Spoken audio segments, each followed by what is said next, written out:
el tema de la ganadería inició, al inicio el formar la estancia ha sido una idea como un proyecto de vida mío y de mi esposo, visionando en un futuro retirarnos de nuestras actividades comerciales que teníamos, ¿no?, aquí en el pueblo y tratar de vivir una vida más tranquila en el campo, ¿no? Entonces la idea, hemos ido formando la estancia al principio sin pensar en el tema de ganadería.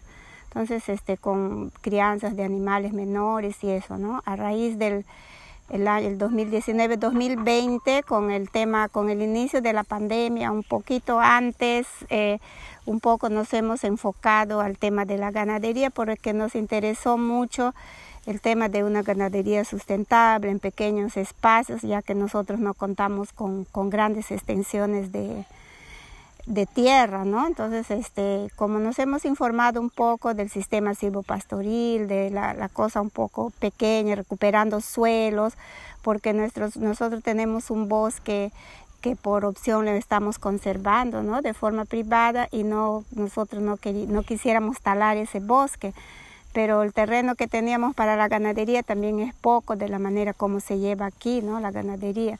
Entonces, teniendo información, supimos que era posible ir recuperando los terrenos que ya se tiene, que ya está, podría decirse, degradados, y que había forma de recuperarlos aplicando, ¿no?, recursos naturales, de que podamos ir recuperando poco a poco y de esa forma tener un mejor pasto y poder criar ganado en pequeñas extensiones sin necesidad de seguir talando, ¿no? Fue ahí que surgió la idea de la ganadería, del sistema silvopastoril, y que nosotros decidimos entrar en eso, y en eso estamos, ¿no? Hemos dado ya los primeros pasos, organizando los potreros, ¿no?, las cuadrículas para poder empezar el ganado en un sistema rotacional, que es lo que estamos practicando a la fecha, ¿no?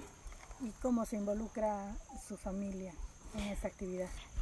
Sí, mire, conversando con mi esposo, porque al mismo tiempo nosotros tenemos la idea de integrar, ¿no?, de la ganadería, un poco los animales menores, jardín, naturaleza, y de esa forma tener un círculo, ¿no?, aprovechar todo lo que producimos, y de esa forma ahorita trabajamos yo, mi esposo, mi hijo, un hijo menor que tengo y un colaborador, ¿no? Entonces, de esa manera nosotros tratamos de utilizar todo lo que se produce en la estancia y al mismo tiempo manejando el ganado y aprendiendo juntos en el camino, ¿no?, porque hay mucho que aprender. ¿Cómo describiría la región donde vive? ¿En qué sentido le describo la región? O sea, el lugar donde vive, Iñapari en este caso. Sí, mira, para mí Iñapari, de hecho, siempre voy a ser la admiradora número 1 de Iñapari. Para mí es el mejor lugar del mundo para vivir, ¿no? Entonces, yo describo un pueblo pequeño que recién está emergiendo, con una gente maravillosa, con un potencial increíble de bosques, porque tenemos, gracias a Dios, aparte de todo lo que se dice que se depreda y se tala y se saca, tenemos un porcentaje mínimo de bosques degradados, y entonces yo lo veo así como un gran potencial, como una hoja en blanco donde hay mucho que avanzar, ¿no? ¿Por qué el bosque es importante para usted y su familia?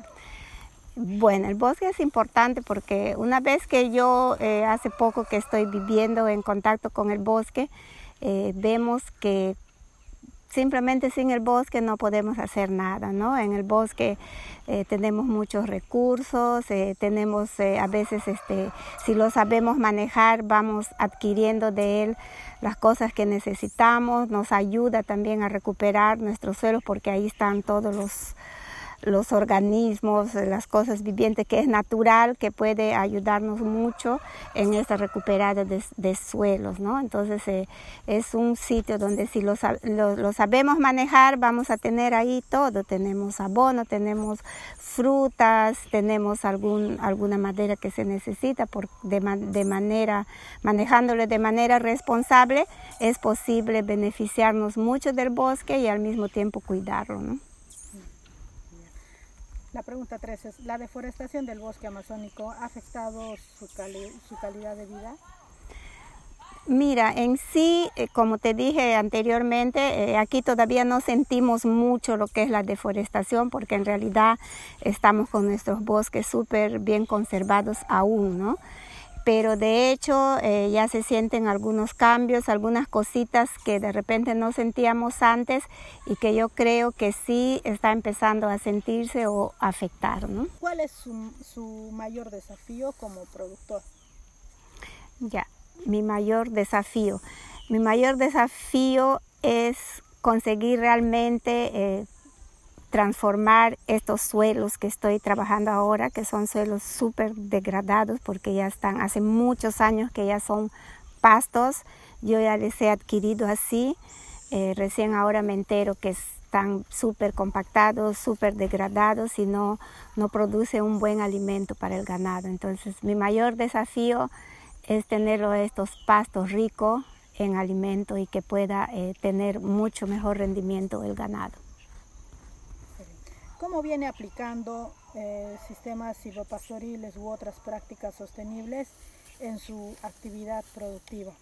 Sí, actualmente nosotros hemos destinado un área de 5 hectáreas donde le hemos dividido en 20, algo de 20 o 25 cuadrículas donde cada cual tiene su bebedero de agua y con el sistema de cercos eléctricos con paneles solar en los cuales ponemos el ganado y lo estamos haciendo el sistema rotacional donde se va un día pasa el ganado en cada cuadrícula y se le va haciendo el traspaso día a día, ¿no? Entonces la idea es que llega al día 25 ya se puede, este pasto ya se ha recuperado de esa forma y detrás venimos poniendo los microorganismos eficientes que son los abonos que nosotros mismos elaboramos en la estancia y eso para que se vaya recuperando el pasto, ¿no? Entonces a cada día pasamos el abono, rotamos el ganado, entonces cuando llega el día 25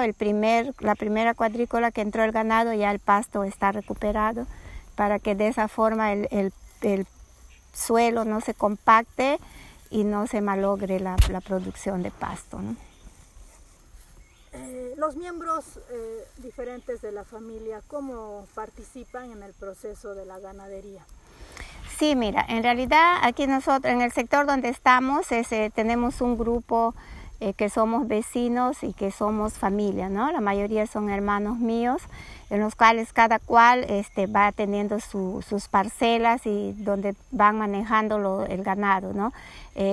Todavía no todos han entrado al sistema silvopastoril, pero todos nos estamos proyectando a eso, ¿no? Entonces, lo que estamos tratando es un poco de ayudarnos, cada cual con las maquinarias o las herramientas o los accesorios que tiene, a veces hasta con el mismo personal, para que de esa forma abaratemos un poco los costos y nos vamos ayudando cada cual con lo que pueda a seguir implementando estos sistemas, ¿no? ¿Cuáles son las expectativas que tienen con el proyecto y qué cosas espera aprender? Mira, las expectativas que tengo es que realmente en un mediano plazo, o no sé, será pues en 2 o 3 años, yo ya empiece a ver el resultado realmente de la transformación de los suelos, ¿no? Y poder tener un producto mucho mejor en carne, para con ello conseguir un mejor precio de venta, ya que no trabajamos con ganadería extensiva, entonces la idea es poder tener mejor precio, tener mejor calidad de producto para tener un mejor precio, ¿no? ¿Ha notado cambios en la región en las últimas décadas y cuáles son, si los ha notado? Mira, sí, algunos cambios he notado en el tema de que, digamos, ya las cosas no se repiten como se repetían, ¿no? Por ejemplo, antes nosotros sabíamos exactamente a qué día iba a llegar el primer friaje del año, cuál iba a ser el segundo. Habían meses que ya sabíamos que iba a ser frío o que iba a llover o que no iba a llover, pero ahora ya no es así, ¿no? Entonces ahora cuando esperamos que no llueve, llueve, cuando esperamos que hace calor, hace frío, entonces un poquito que el ciclo se ha modificado y eso nos deja un poquito a veces preocupadas, ¿no? Porque a veces nosotros dependemos de la lluvia para una siembra de maíz y ya no llueve en las épocas que siempre llovía sí o sí, ¿no? Esos fueron los mayores cambios que he notado. ¿Y cómo considera que le ha afectado el cambio climático en su actividad productiva? Mira, el cambio, lo que más nos afecta a nosotros es los tiempos de sequía que llamamos nosotros, donde no hay lluvia, ¿no? Antes pasábamos la época de sin lluvias y que el pasto rendía, no era tan seco como ahora, ¿no? Entonces ahora realmente los meses que no llueve se pone tan seco que nos quedamos sin alimento de ganado, lo que no sucedía antes, ¿no? ¿Y qué se puede hacer para mejorar la situación actual de la región amazónica? Pienso que más sistemas como estos, ¿no? Intentar producir más en menos espacio para de esa forma evitar de seguir talando, ¿no? La única solución es dejar de talar árboles. ¿La única solución para qué? Pienso yo, para que no puedan estar sucediendo las cosas que ya están sucediendo, ¿no? Estos cambios climáticos. Por ejemplo, la primera cosa que se tendría que hacer es parar de deforestar, ¿no? De talar. Y la segunda es lo más urgente, recuperar los suelos, poner plantas, ¿no? Devolver un poco ¿no? el bosque a las praderas que están todas sin árboles, todas degradadas. Entonces, para mí tendría que ser empezar a reforestar todo el territorio que ya está deforestado, ¿no? Ya, está bien, perfecto. ¿Cómo su organización productiva responde a los desafíos del cambio climático en la región? Esa es la última pregunta. Bueno, nosotros estamos respondiendo, preparándonos de la mejor manera, haciendo nuestra parte, ¿no? Poniendo nuestro granito de arena. Estamos intentando, tenemos nuestra meta de sembrar por lo menos 1000 o 2000 árboles al año, de los cuales, como no tenemos riego, tenemos el clima muy fuerte, que a veces, pero por lo menos es sembrar 1000 para que te queden 100, ¿no? Entonces la idea es de tener por lo menos 100 arbolitos a cada año, y pienso que eso sería ya nuestra contribución, que para nosotros es bastante, ¿no? Y deja, ¿no?, a los futuros. Exacto, claro, para ya dejarles a la futura generación o a nuestros herederos que vienen, o sea, por lo menos ya les vamos dejando un poco recuperado, vamos a devolver un poco el bosque que ya ha sido retirado, ¿no? Y tratar de que ellos ya puedan tener esa idea, principalmente pasarles a ellos esa idea de cuidar, de reforestar y de devolver y de que es posible, ¿no? Porque a veces se piensa que ya no es posible, pero sí es posible. Está bien. Y un último mensaje a los ganaderos sobre el tema sobre este sistema, ¿qué tanto le está favoreciendo o qué tanto se podría aplicar?